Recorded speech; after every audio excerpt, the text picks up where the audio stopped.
گر متحد ہو کر جئیں تو ایک طاقت ہم بھی ہیں، گر سلامت یہ وطن ہے تو سلامت ہم بھی ہیں۔ ایک مشہور و معروف حدیث پاک آپ نے سنی ہوگی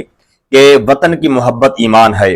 اگرچہ محدثین نے اس پر کلام فرما کر اسے موضوع قرار دیا ہے،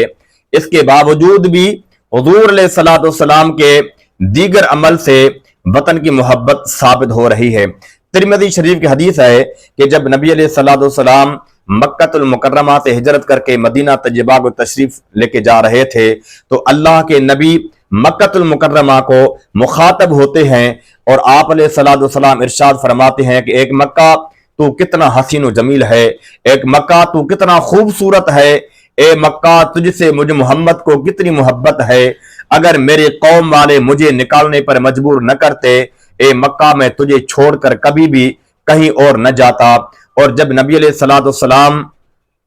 مدینہ طیبہ میں آئے، پھر اللہ کے نبی نے مدینہ طیبہ سے اتنی محبت کی، اللہ کے نبی نے مدینہ پاک کی مٹی کو بھی شفا قرار دیا۔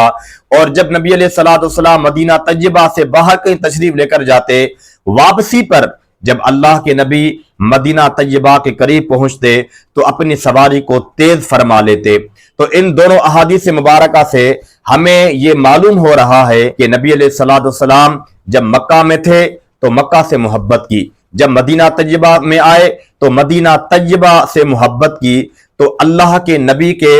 اس معمول سے